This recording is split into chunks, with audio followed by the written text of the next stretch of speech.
안녕하세요. 오늘 저희가 아주 흥미로운 자료를 가지고 좀 깊이 파고들어 볼까 하는데요. 바로 한 목사님의 설교 말씀입니다. 베드로전서 1장 6절 또 7절을 중심으로 해서요. 우리가 살면서 피할 수 없는 그런 어려운 시기 있잖아요. 이른바 고난의 터널이라고도 하는데 이걸 어떻게 바라보고 또 어떻게 지나가야 하는지에 대한 깊은 성찰이 담겨져 있더라고요. 사실 살다 보면 경제적인 문제라든지 아니면 관계가 깨지는 아픔, 또 예상치 못한 질병이나 깊은 외로움 같은 거요. 이런 어둡고 좀 답답한 터널을 지날 때가 누구에게나 있는 거 아니겠어요? 오늘 이 시간에는 이 설교 말씀을 통해서요. 그런 고난을 단순히 이건 불행이다, 피해야 한다 이런 장애물로만 볼 게 아니라 전혀 다른 시각으로 어쩌면 우리를 성장시키는 그런 특별한 과정으로 이해할 수 있지 않을까? 그 가능성을 한번 탐색해 보려고 합니다. 성경 속 인물들의 아주 극적인 경험들이 이 여정에 또 어떤 빛을 던져줄 수 있을지 한번 함께 깊이 들어가 보시죠. 네, 맞아요. 이 설교 말씀에서 가장 좀 도전적으로 다가왔던 제안은 바로 이거였어요. 고난이 단순하게 그냥 운이 나빴다. 이게 아니라는 거죠. 어쩌면 신앙을 가진 사람들 삶 속에서는 하나님이 의도하신 어떤 특별한 의미, 또 목적, 이런 걸 가진 시간일 수 있다는 거예요. 그러니까 고난을 통해서 오히려 우리의 믿음에 있던 불순물들이 막 걸러지고 단련돼서 삶의 더 깊은 차원으로 나아가는 계기가 될 수 있다. 이런 메시지인 거죠. 자, 그럼 본격적으로 그 내용을 한번 풀어가 볼까요? 첫 번째 핵심 아이디어가 상당히 파격적일 수 있겠다 싶었는데요. 바로 고난이 불행이 아니다. 오히려 하나님께서 우리 각자를 특별하게 그리고 굉장히 개인적으로 다루시는 시간이다라는 관점이에요. 설교에서도 딱 명확하게 고난은 불행이 아니라 나를 다루시는 특별한 터널이다. 이렇게 선언을 하고 있고요. 이건 그냥 긍정적으로 생각합시다 이런 차원을 넘어서는 거죠. 고난의 본질 자체를 다시 한번 정의해보자 이런 시도 같아요. 네, 그렇죠. 이 관점을 가장 잘 보여주는 인물로 구약 성경의 요셉 이야기가 나오더라고요. 요셉은 아시다시피 형제들한테 배신당해서 죽을 뻔하다가 결국 노예로 팔려가고 또 억울하게 누명까지 써서 오랜 시간 감옥에 갇히잖아요. 정말 17살 그 어린 나이부터 시작해서 십수년 동안 끝이 안 보이는 그런 고난의 터널을 지나야만 했죠. 상상만 해도 숨이 막히는 상황이에요. 네, 정말 그렇죠. 그런데 여기서 놀라운 점은 성경이 이런 요셉의 정말 처참한 상황을 묘사하면서도 창세기 39장 2절을 보면 여호와께서 요셉과 함께 하심으로 그가 형통한 자가 되었다. 이렇게 기록한다는 거예요. 아니 노예 신분에 심지어 감옥 안에 있는데 하나님이 함께 하셨고 그 결과 형통했다.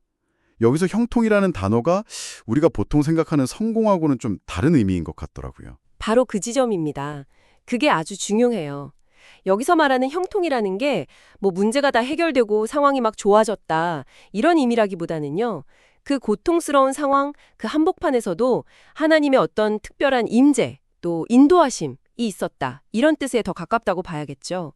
실제로 창세기 39장 21절을 보면 감옥 안에서도 하나님이 요셉과 함께 하셔서 그 간수장의 신뢰와 은혜를 얻게 되지 않습니까? 네, 맞아요. 당장 눈앞에 보이는 문제 해결책만 찾으려고 막 애쓰기보다 먼저 하나님이 지금 이 상황 속에서도 나와 함께 하시는가? 내가 그분의 임재를 의식하고 있는가? 이걸 묻고 그 관계를 회복하는 게 우선되어야 한다는 거죠. 이게 바로 설교에서 말하는 하나님의 주권, 즉 모든 상황이 궁극적으로는 하나님의 통제 아래 있고 그분의 계획 안에 있다는 믿음, 이걸 인정하는 태도로 자연스럽게 연결되는 겁니다. 그렇군요. 단순히 그냥 상황이 좋아지길 바라는 걸 넘어서 그 상황 속에서 하나님과의 관계를 먼저 점검해 보라는 메시지네요. 그리고 결국 요셉은 그 길고 어두웠던 터널 끝에서 자기를 팔아넘겼던 형들을 다시 만났을 때 정말 놀라운 고백을 하죠. 창세기 50장 20절에요. 당신들은 나를 해하려고 했지만 하나님은 그것을 선으로 바꾸셔서 오늘과 같이 많은 백성의 생명을 구원하게 하시려고 하셨습니다. 와, 한 개인의 그 끔찍했던 고난이 결국에는 수많은 사람을 살리는 하나님의 놀라운 선한 계획의 일부였다니 이건 정말 하나님의 주권에 대한 깊은 이해 없이는 불가능한 관점 전환 같아요. 맞습니다. 그래서 설교는 듣는 우리에게 아주 직접적으로 질문을 던져요. 당신이 지금 지나고 있는 그 터널이 원망하고 불평하고 왜 나에게 이런 일이 이런 질문으로만 가득 차 있습니까? 아니면 도저히 이해할 수 없는 그 고통 속에서도 여전히 모든 것을 다스리시는 하나님의 주권을 인정하면서 그분의 뜻을 찾으려고 몸부림치는 시간이 되고 있습니까? 설교자는 원망과 불평은 터널을 더 길고 어둡게 만들 뿐이라고 지적해요. 반대로 이 고난이 나를 특별하게 다루시는 그 하나님의 손길 아래 있는 과정이다. 이걸 받아들일 때 비로소 그 터널 속에서 빛을 발견하고 더 나아가 다른 이들을 위한 축복의 통로가 될 가능성이 열린다는 거죠. 마치 하나님께서 우리에게 복을 담아주시려고 하는데 이런 인정과 감사의 자세가 그 복을 담을 그릇의 크기를 넓히는 것과 같다. 이런 비유를 쓰시더라고요. 아, 그릇의 비유요? 네. 그래서 사람에게 잘 보이는 것보다 주님 앞에 잘 보이는 것, 즉 그분과의 관계가 가장 중요하다고 강조하는 겁니다. 아, 하나님의 다루심이라는 관점에서 자연스럽게 다음 핵심으로 연결되는 것 같아요. 두 번째 핵심은 고난이 우리의 믿음을 연단하는 과정이다라는 건데요. 마치 금을 뜨거운 불에 넣어서 불순물을 다 걸러내고 순수한 정금으로 만드는 것처럼 고난이라는 불을 통해서 우리 안의 믿음이 더 순수해지고 강해진다는 비유죠. 오늘 설교의 중심 구절인 베드로전서 1장 7절 너희 믿음의 확실함은 불로 연단하여도 없어질 금보다 더 귀하여 이게 바로 이 점을 이야기하고 있는 거고요. 네, 그렇죠. 이 연단의 과정을 설명하기 위해서 설교에서는 다니엘의 세 친구, 그러니까 사드락, 메삭, 아벳느고 이야기가 등장합니다. 다니엘서 3장에 나오는 이야기인데 당시에 바벨론의 느부갓네살 왕이 거대한 금신상을 딱 만들어 놓고 모든 백성에게 절하라고 명령했잖아요. 그런데 이 세 친구는 우리가 섬기는 하나님 외에 다른 신에게는 절할 수 없다는 아주 확고한 믿음 때문에 왕의 명령을 정면으로 거부합니다. 이건 목숨을 걸어야 하는 결정이었죠. 네, 이들의 행동은 정말 대단한 거죠. 설교에서도 오늘날 우리가 얼마나 쉽게 세상의 가치나 압력 앞에서 신앙의 원칙을 타협하는지 이런 걸 꼬집으면서 이들의 단호함을 부각시키기도 하고요. 세 친구는 풀무불에 던져질 그 위기 앞에서 왕에게 이렇게 말합니다. 다니엘서 3장 17절에서 18절 말씀인데요. 왕이시여, 우리가 섬기는 하나님이 계시다면 우리를 맹렬히 타는 풀무불 가운데에서도 능히 건져내시겠고 왕의 손에서도 건져내실 것입니다. 하지만 이 부분이 핵심이에요. 아하. 그렇게 하지 아니하실지라도 왕이여 우리가 왕의 신들을 섬기지도 아니하고 왕이 세우신 금신상에게 절하지도 아니할 줄을 아십시오. 와, 그리 아니하실지라도 네. 단순히 하나님이 구해주실 거야 이런 믿음을 넘어서는 거죠. 설령 하나님이 이번에 나를 구해주시지 않는다고 해도 나는 내 믿음을 지키겠다. 이런 결단인 거죠. 이것이야말로 진짜 불로 연단된 믿음의 모습 아닐까요? 와, 정말 목숨을 건 믿음이라는 게 어떤 건지 보여주는 고백이네요. 결국 그들은 평소보다 7배나 더 뜨겁게 달군 풀무불 속에 던져졌습니다. 성경 기록을 보면 불이 얼마나 뜨거웠는지 그들을 붙잡아서 던진 군인들이 오히려 불길에 타 죽을 정도였다고 해요. 그런데 정말 기적 같은 일이 벌어지죠.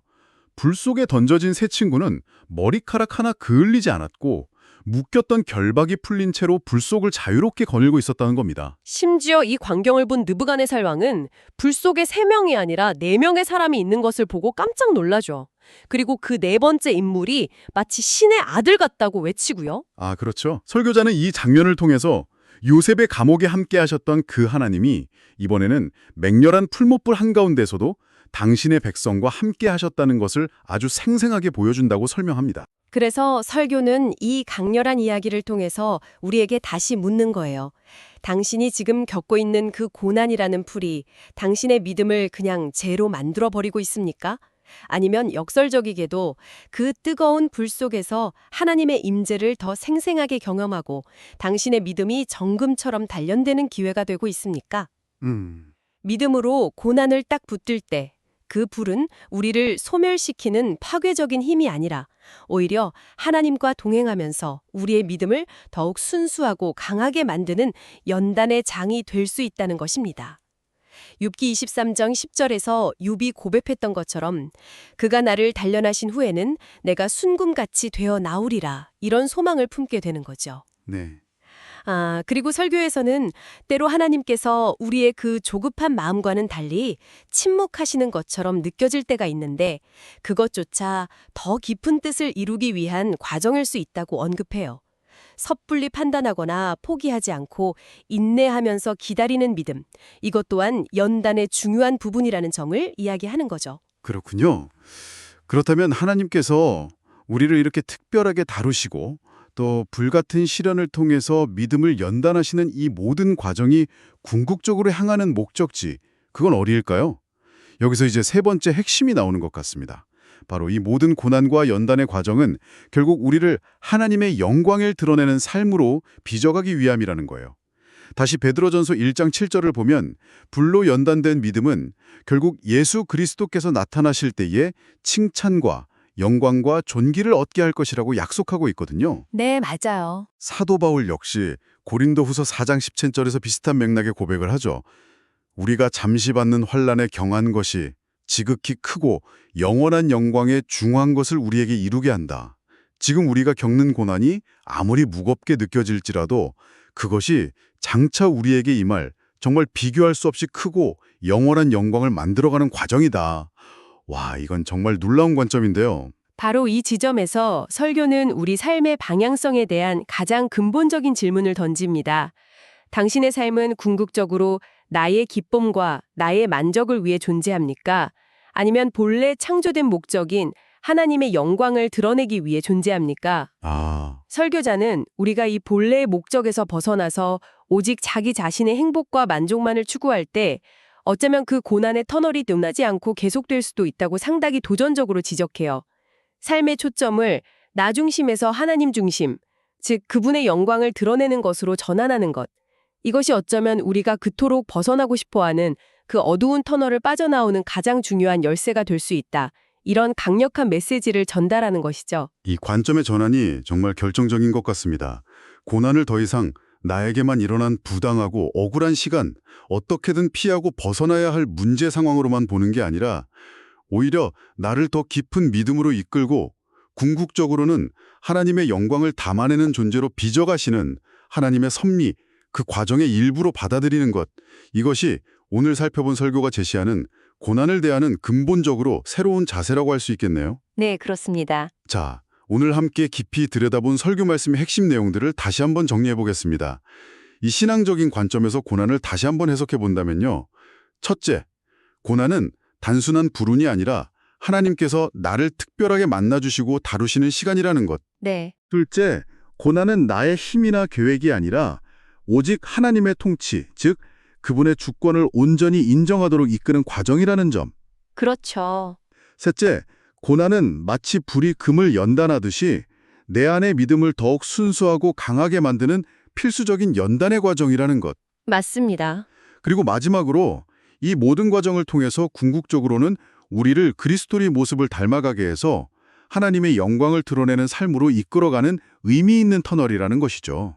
네, 맞아요. 오늘 살펴본 요셉, 또 다니엘의 세 친구, 그리고 사도 바울의 삶은 각기 다른 모습의 극심한 고난 속에서도 보이지 않는 하나님을 신뢰하고 그분의 선하신 계획을 믿음으로 붙들었을 때 그 고난이 오히려 영적 성숙의 발판이 되고 더 큰 영광으로 나아가는 통로가 되었다는 것을 증명합니다.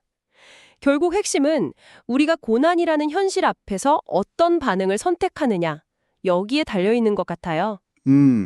반응의 선택. 네.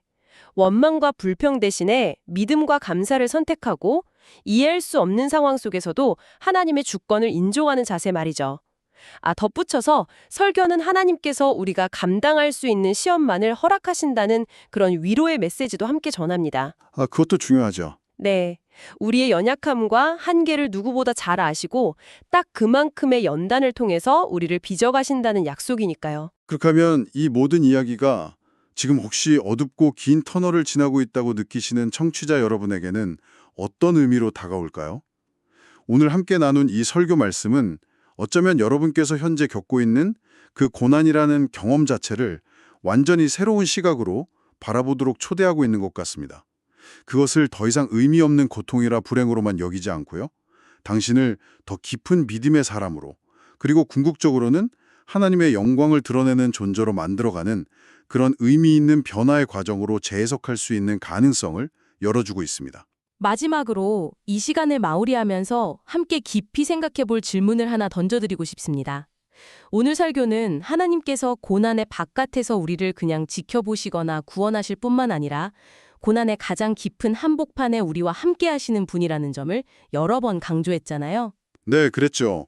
요셉의 감옥, 세 친구의 풀못불 속. 네, 맞아요. 요셉이 갇혔던 그 깊은 감옥 안에 다니엘 세 친구가 던져졌던 그 맹렬한 풀못불 속에 하나님이 그들과 함께 계셨던 것처럼 말이죠. 만약 이 관점이 정말 사실이라면 당장 눈앞에 보이는 해결책이나 터널의 끝이 보이지 않는 그런 막막한 상황이라 할지라도 그 고난의 과정 속에서 의식적으로 하나님의 임재를 찾고 경험하려고 노력하는 것, 그것이 당신이 지금 지나고 있는 그 터널의 경험 자체를 어떻게 변화시킬 수 있을까요? 깊이 묵상하면서 스스로에게 답을 찾아볼 만한 질문인 것 같습니다. 오늘 우리가 함께 나눈 이야기들이 여러분의 여정에 작은 빛과 용기가 되기를 진심으로 바랍니다. 다음 시간에 더욱 유익하고 흥미로운 내용으로 다시 찾아뵙겠습니다.